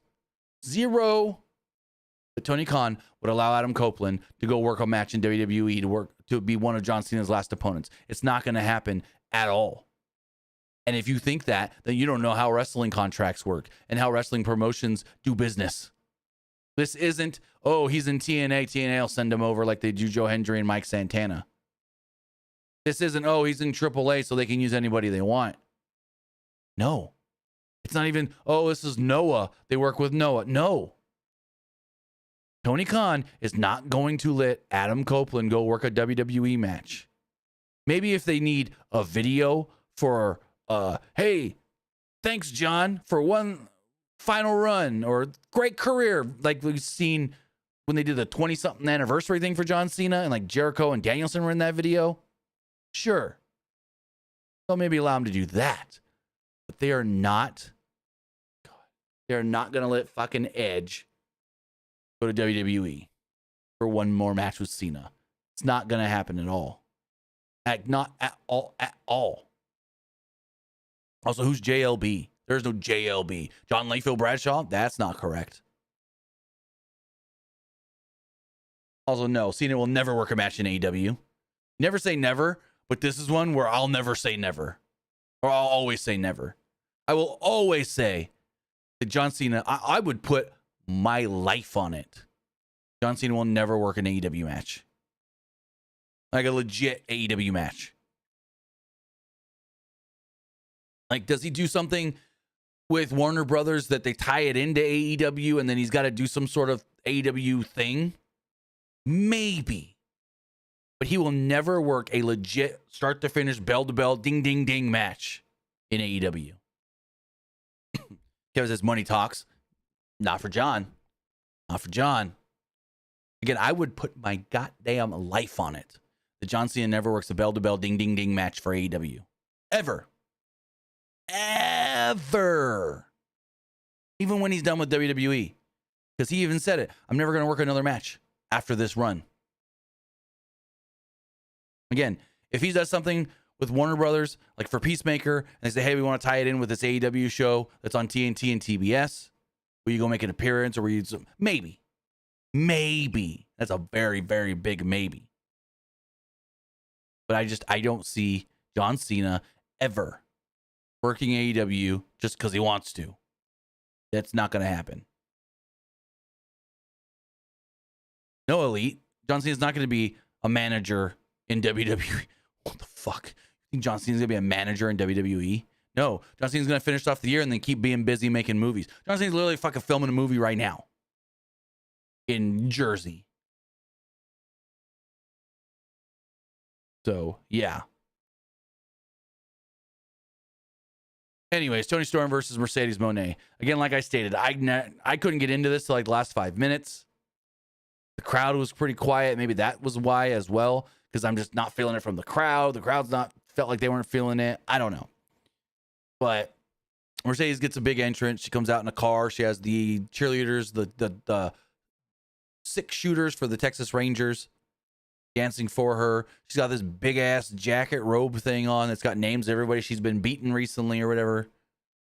Toni Storm then gets an old timey entrance as well. And then both ladies lock up. And this is a weird, dumb spot. They lock up and then they refuse to break the lockup. And they spill to the outside, but they're still locked up. And then they walk up the stairs. Mercedes backwards, Tony forwards, and they're slow because they're like, oh, watch your step. And they get back into the ring and they're still locked up. And this was weird. This was very weird. And then Toni Storm, I think, gets the... Oh, no. She didn't get the advantage. What happened was they break it before they get back into the ring. Because Mercedes sits down. She like pulls the top of the middle rope down. She goes, after you, telling Toni. Toni Storm's like, fuck you. I ain't taking your little trick. So she goes and rolls in from under the bottom rope And then Mercedes gets all mad. I show you gratitude or whatever, blah, blah, blah. And she just gets in the ring and then they start going. And so Storm gets hit with the Monet, the statement maker briefly, but Storm escapes, spanking Monet repeatedly, calling her a very bad girl. Storm then does the CEO dance at one point. Luther had Storm on his shoulders, allowing Storm to grab Mercedes, run her across the apron, and slam her down onto the floor. Throw her with like a flip. There was a step-up knee that sent Storm falling back into the arms of Luther. So Mercedes then took them both down with a big Meteora.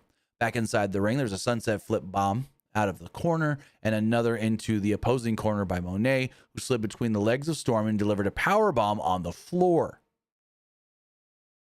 At one point, there's 3 amigos that connected as Monet slowly went up to the top for a frog splash, but Storm got her knees up on it, hooking a big package and only getting a 2 off of it.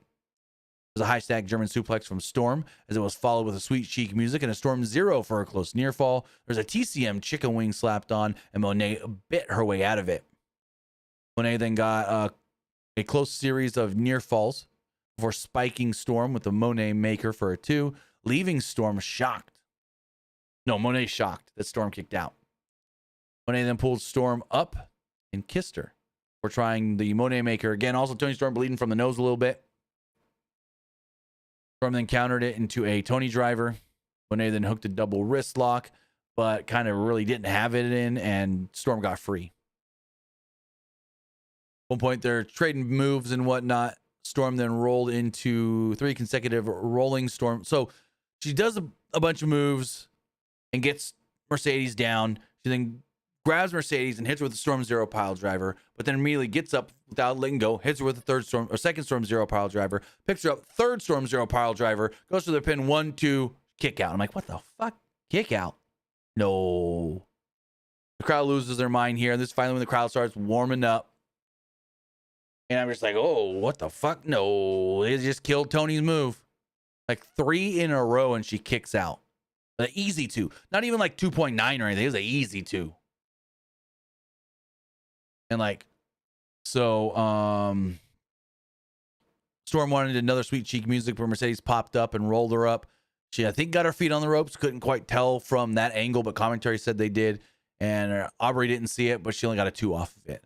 Monet then quickly applied an STF, tried a cradle pin. Storm powered up. And so Monet hit a backstabber, only for Storm to answer with a desperation sweet cheek music. Storm then brought Mercedes up on the ropes and returned the favor with a kiss of her own. And then an avalanche Storm Zero and pinned her to pick up the victory. So Tony Storm retains the title. So yeah, Tony Storm retains the title. Picks up the win, and it's still your AEW Women's World Champion. She celebrates. They help Mercedes to the back, and there we go. Also, I assume it was Mercedes doing a great sell job, but she took this avalanche Storm Zero and was sprawled out like she was completely dead. Like, holy crap. Good last 5 minutes. But other than that, I couldn't care for the rest of the match. I was bored. I was literally bored with the first 20 minutes of this match. 19, 20 minutes. And I had literally someone on Twitter said, match of the year? No. No. Not even close. Not even close. Moving forward, we had our second of 3 main events. Like, no, there's a main event. You can't have a triple main event. What kind of dumb shit is that? No, it's called the main event for a reason, because it's the last match that goes on. The main event. Anyways. It was the International Champion Kenny Omega versus the Continental Champion Kazuchika Okada. Winner take all. Also, Tony Khan did state in the press conference after the show, because Okada won as the Continental Champion, the unified title will be contested under Continental title rules. That does not apply for the match tonight, though. Yet he stated, if the match tonight would have been contested under Continental title rules, Don Callis would be fired. Because Continental title rules are no one can interfere or you lose your job and 20-minute time limit. So now the unified title is the new Continental title. Just that's basically it. And Okada's walking around with all 3 belts.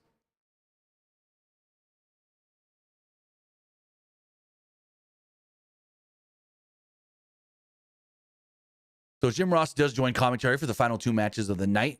And he did a pretty damn good job on commentary, too. I liked it. I thought Jim Ross did a really good job. He put over Okada really well. And Don Callis joined commentary also. So Okada had a normal entrance. Kenny had a kind of cool entrance. He had Jason, I think his name was Jason Charles Miller. He sang basically his Japan theme. I'm like, man, they really should have used Battle Cry, though. This crowd would have been popping, going crazy if they used Battle Cry. But I mean, for what they did with the entrance, they had the guy singing there, they had a choir there and everything. It was cool. They like lit an Omega sign on fire and everything. Yeah, cool. But again, I would have used Battle Cry. So early on, they had a feeling out process.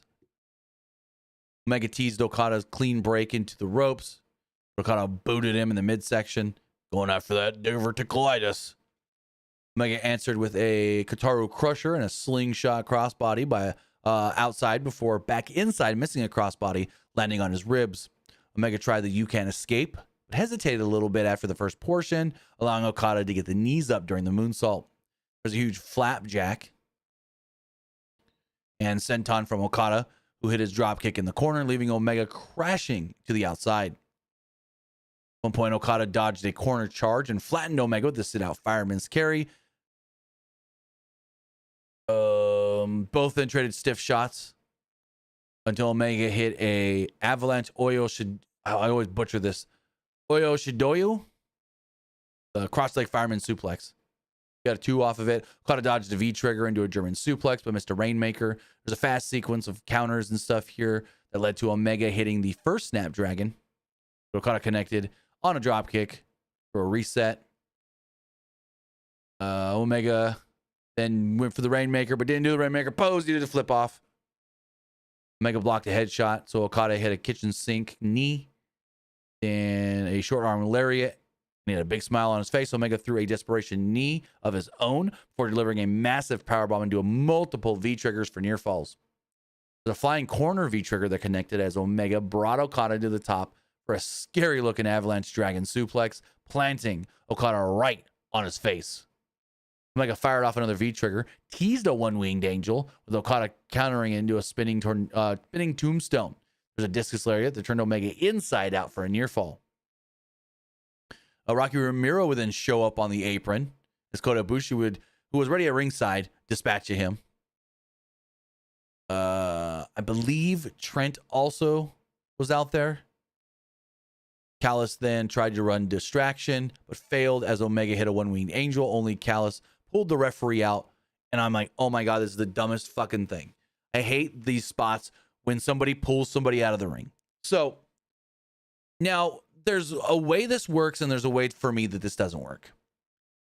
Now, if, say, Don pulls out Bryce Remsburg, but then Bryce gets back up and sees both Don and Ibushi and goes, I don't know which of you did it. Don't do it again. Okay, cool, whatever. Bryce Remsburg dies, and Aubrey runs down to be the new ref. You telling me she didn't see it? You telling me that she didn't run down and couldn't have said, Okada, you're disqualified because Don Callis got involved and pulled the ref out. That's not allowed. Really? Because they kept saying over and over, well, the ref didn't see it. The ref didn't see it. The ref didn't see Don do it, so they couldn't say it was Don. Okay, I get that. What about the new ref? It's not like she came down just to try to revive the old ref and has no dictation over this match. She's now the new ref counting fucking pins. So dumb. So fucking dumb. It was like that one time at Forbidden Door like a couple years ago when Don was kicked out of ringside and then just showed back up right in front of the referee, got involved and caused the finish, and the ref didn't do anything about it. What kind of superpower does Don Callis have that he can do whatever the fuck he wants? Anyways, they're fighting. Aubrey runs down as the new ref. Okada escaped the one-winged angel into a Rainmaker and got a 2 off of it. Both then slowly rose to their feet, trading forearms as Okada went for the midsection again. Omega hit a V-trigger. Okada nails a dropkick. They come down towards the end of the match. Both men are up at the same time. Omega hit a tilt-a-whirl slam before hitting another Rainmaker. Okada, that is. And he hit it flush. Pinned Omega to pick up the win. 1, 2, 3. Okada is your unified champion. So yeah, I thought it was going to be Omega. Nope, I was wrong on that one. Kazuchika Okada is the champion. The new first ever unified champion.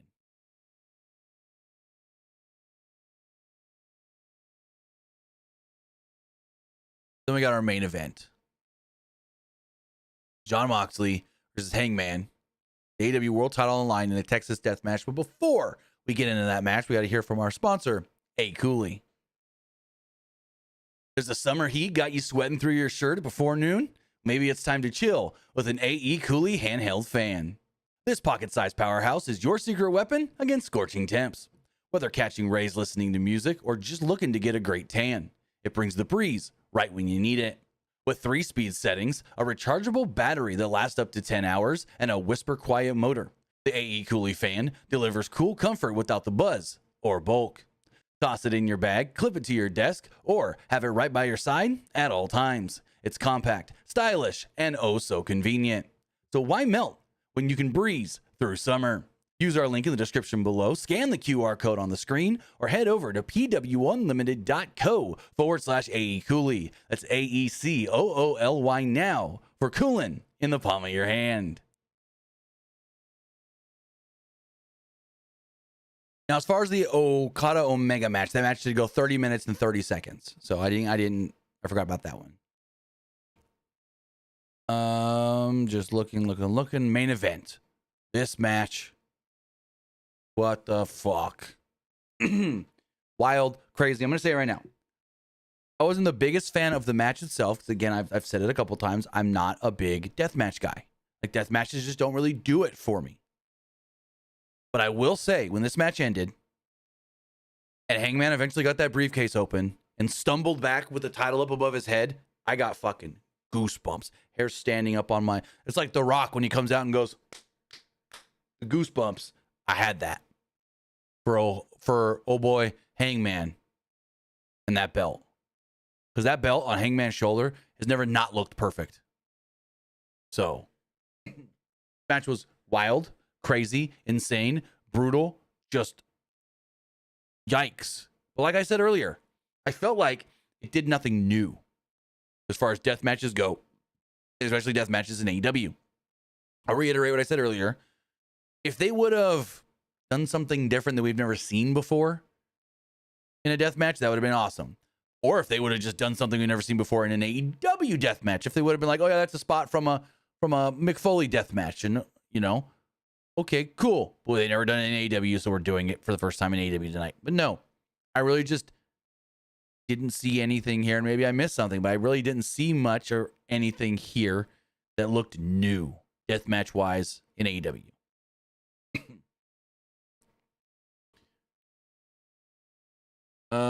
So we had a cool video and open for Hangman. He had the old entrance theme. We had Whistler Molly Lewis and guitarist Thomas, I'm going to butcher his last name, Stankiewicz, I think it is. Play Page's theme. The good theme. And he power walked down to the ring. He had pyro and a huge ovation from the crowd. Moxley was then driven out in a huge truck. JR called it the Redneck Chariot. I'm like, yeah, okay, whatever. Claudio and Marina Shafir were there. I think Wheeler Yuta and Gabe Kidd were there at that point. I know they showed up later, though. Oh, no. I think they were all there, but Marina's the only one that stayed at ringside early, like from the start. So the bell rings, and immediately there's a forearm battle until Moxley flipped Page off, only pissing him off in the process. Moxley tried using a fork. But Page is like, I got one too, brother. And so they're fighting, right? And Moxley tries to use the fork. Page pulls out a fork. Moxley gets trapped in a goddamn triangle. And I got a fork right here, and I'll show you what he did. He literally does this to Moxley's head. What can I use as Mox? Like a head.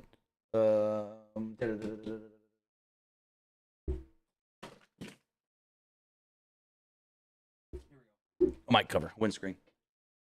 Say this is Moxley's head. Hangman just starts going bah, bah, bah, bah, to the point where the fork is literally stabbing Moxley in the head. He's not just like holding it, say, like this, where like you barely got the tips out and your hands actually, like the real way you do it to not hurt somebody. Like if you were doing it and they said, hey, don't really hit me with the fork, you do it to where like you can kind of see the tips out. But when you're doing it, the back of your hands really what's hitting them in the head. And the fork's never really hitting them. But no, this was like hand back here, fork, the fork, the fork, the fork, the fork. And you just see every blow. Moxley's got more blood here, then more blood here, then more blood here. And we were not even 2 minutes into this match, but Moxley's bled faster than that before. So Moxley's bleeding, gnarly visual here. And he's just like gets up. He's like, he's got blood everywhere, and it's like not even affecting him. Like, what the fuck? Gnarly visual. And now you go, oh, now this match has started. Page brought out a strand of barbed wire. Moxley got control of it, driving it into the face of Page before Shafir bit him in the forehead. I'm like, all right, that's what this match is. We know what this match is. Moxley then grabbed a chair, tossed it aside, opting for a barbed wire chair instead, which he slammed, bloody Page on. For some clubbing blows to the face, Moxley then licked his hand, which, what the fuck? Okay. There's barbed wire and placed in the corner. Page battled back, missed a charge, grabbed the chair, but Moxley hit a big boot to the chair into Page's face. Shafir then helped Moxley set up a table at ringside as he dropped Page with the cutter before asking Shafir to get the bucket. And in the bucket was basically beer bottles, glass beer bottles that he dumped in the ring and then squished and smashed and wanted them the smallest shards he can get. And now they're just stalling for time here as he's crunching this glass and crunch and crunch and crunch and crunch. No, Elite. These were fucking real forks just like this. The fork that I used for my dinner. They were literally forks like this. Let's go find a picture of it. Hold on. I'm just going to type in fork on Twitter and see what comes up. Fork.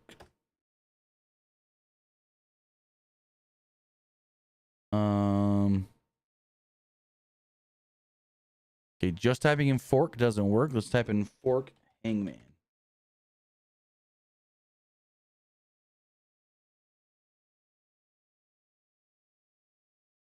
We get a picture of this fork. It was not a plastic fork. I think no one screenshotted it. Wait, is that from? No, that's from the last one, isn't it? Here we go. Nope. That's the Revolution fork. But even then, at Revolution, when they had their death match, fork. Real fork. Yeah, see, I can't find a real fork, though. Real fork. Like, not a fake fork. Anyways. Where was I? Big boot cutter. Page face stomped. Okay, so he's stomping the glass. Moxley then stomped on the glass, and then he grabbed some of it in his hand and just ran it all along the forehead and top of the head of Hangman, trying to grind it into his head. They start fighting. He tries to go for a pile driver. Hangman then reverses it. And let's see. My notes are all kinds of jumbled up here. Moxley stomped the glass. Page, it was then smushed in Page's head. Moxley was looking for a pile driver, but pulled the legs out from Page instead when he tried to reverse it and dragged him along the glass, sticking the glass all in his back. Page, though, wouldn't stay down. Both then slapped the hell out of each other before a second pile driver on Page that had him down longer. Marina Shafir started throwing multiple chairs into the ring. Moxley then set up the chairs and brought Page into the corner. Page started to battle back, looking for a superplex, and Moxley had a strand of barbed wire raking at the back of Hangman Page. Page then fell back on the chairs and turned them both back to back. They were both turned back to back. Moxley didn't realize, and Page hit a power bomb right on the edges of the chairs. He did that one where like the chair's like this, not flat, like a, yeah, it was right on the edge thing, but a bow. This is then when we see Wheeler Yuta show up as Page wrapped his arm in barbed wire.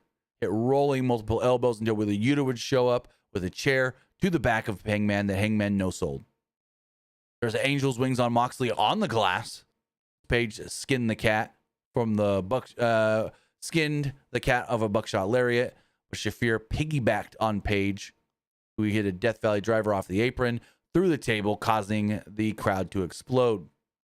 Back inside the ring, Page sent Moxley to the barbed wire chair in the corner and flattened him with a dead eye into the glass. Claudio would then show up and hit the ring to attack and set up another table at ringside with Yuta. Well, Ospreay then rushed down to the ring with a steel chair, but Gabe Kidd grabbed him. Literally, Gabe Kidd just took him out. Grabbed him, right in a choke. It was just like, and they're like punching Ospreay at the same time. And they're like, it doesn't take long for Gabe Kidd to choke somebody out. And Ospreay was just out of it, passed out, dead. So they do what they did to goddamn Joe. They put the chair over his neck and Pillmanized him. Ospreay was then stretchered out. Moxley looked for a pile driver on the apron, but Page teased a dead-eye counter instead, and Moxley escaped into a rear naked choke before hitting a suplex off the apron through two barbed wire tables. Both then crawl back into the ring and rise at the same time for a bloody forearm exchange, both men just bleeding like crazy. It was a Got-style pile driver. It connected as Moxley sank in a bulldog choke, releasing it as the ref put on the count. Page then just barely broke the count at 9.9 as Moxley spiked him with a Death Rider through the chair. But again, Page beat the count. Claudio then handed Yuta a plastic bag, and he jumped in the ring, about ready to put it over the face of Page, when all of a sudden footage of Darby at the top of Mount Everest was shown on the screen. And everyone's now looking for Darby, looking for Darby, looking for Darby, looking for Darby. And all of a sudden, a man in a Blue Panther mask would show up in the ring. Started doing the yes chant. We know it's Bryan Danielson. Yes, yes, yes. He rips off the mask. Yes, yes. Boom, Busaku knee. He takes out Kidd and Castagnoli with double dive, firing off yes kicks at ringside. Then they do the ultimate sting from the rafters with Darby. He comes from the fucking top of Globe Life Field all the way down. This ain't a small little, oh, we're in the Naples Center. Oh, we're in Madison Square Garden. No, they're in a goddamn baseball stadium. This thing is tall. Darby descends from the rafters. Allen stares Moxley down until Page comes in flying with the buckshot lariat, while Allen hit a coffin drop on the Death Riders at ringside. Another buckshot flattens Moxley as Danielson and Allen fought off the Death Riders and out of the arena. Page then brought Moxley to the apron where he hit a deadeye through the table. Shafir then reappeared and helped Moxley get up right at 9. She literally picked him up. I mean, there's no DQ, so I guess. He then flips off Page and says, fuck you. And they're back fighting again. Oh, no, never mind. I skipped a part here. Bucks come in. He yells, fuck you to Hangman, and the crowd starts cheering because the Young Bucks show up behind him. He turns around, eats some super kicks, BTE, EVP trigger, whatever you're going to call it, Tony Khan. No, can't call it EVP trigger anymore because they're not EVPs. Moxley and Shafir then grabbed a bed of nails and threw it into the ring. Moxley then hit a curb stomp on the bed of nails, but he really didn't hit a curb stomp. And Taz goes, so I think Taz was like, oh, he got the arm up. And Excalibur had to try and sell it, though. So then Moxley tries to do a paradigm shift on the bed of nails and basically misses that as well. Camera angles were not in their favor here. Like, Moxley did the move like he should have, but the camera angle exposed it. Somehow Page got up, beat the count. Moxley then demanded the key and said, hey, if this guy beats me, I still don't want him getting in the briefcase. So we're gonna hide this key. So he takes the neck off of the key off the neck of Shafir and went to grab the briefcase under the ring attendant's table. And when she did, she was handcuffed. Handcuffed by Prince Nana. Swerve then appears and lays out the Bucks. Page is then left in the ring.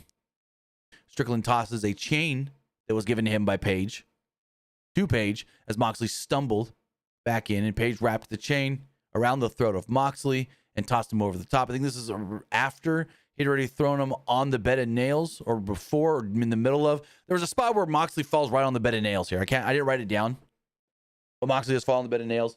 Anyways, he then wraps the chain around Moxley's neck, throws Moxley over the top rope, trying to hang him, but Moxley gets out of that one. They're fighting for another minute. Throws him over again, and hangs Moxley, and Moxley's just going like this.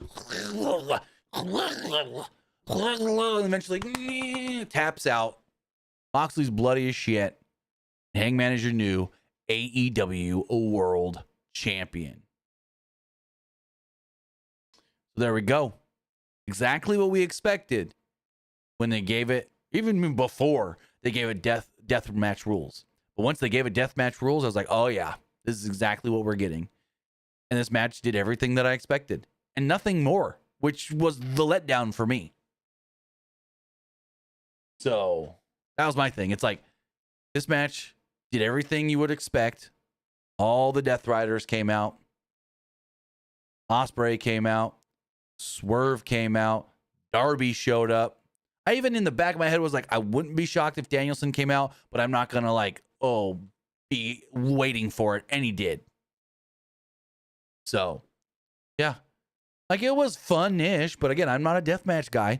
So the match didn't really do anything for me, except when Hangman's over here trying to get this briefcase open, and he's fiddling. Like, the briefcase hard to get open. I don't know if he can get it open. He's fiddling. I'm like, oh my God, if this guy doesn't get the briefcase open, they just ruin the moment. And eventually, you can see he knows he got it.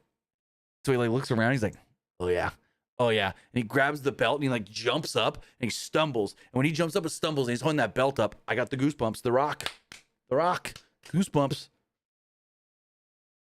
It got me. Hangman with that belt got me. I will say that. The match was okay for me. I know some people said match of the night. I think Okada Omega was match of the night, in my opinion. But Hangman with the belt at the end, it got me. Huge pyro. Justin Roberts, your new AEW World Champion, Hangman Adam Page. Albert said the Page can now breathe a sigh of relief as a new beginning in AEW starts now. Show goes off the air, and there we go. With that, guys, that was AEW All In Texas. A really good show, a really entertaining show that had a little bit of everything for everybody. If you like death matches, you probably love the main event. If you like just straight up wrestling with a little bit of shenanigans, you probably like me, liked Okada Omega. If you're a big the surprises and the this and that, you like the gauntlet matches. I wasn't a fan of either of them. Thought the women's one was better. And a lot of people liked Mercedes and Tony. It didn't do it for me, but hey, each their own. That's the one thing we got with this show and a lot of AEW shows.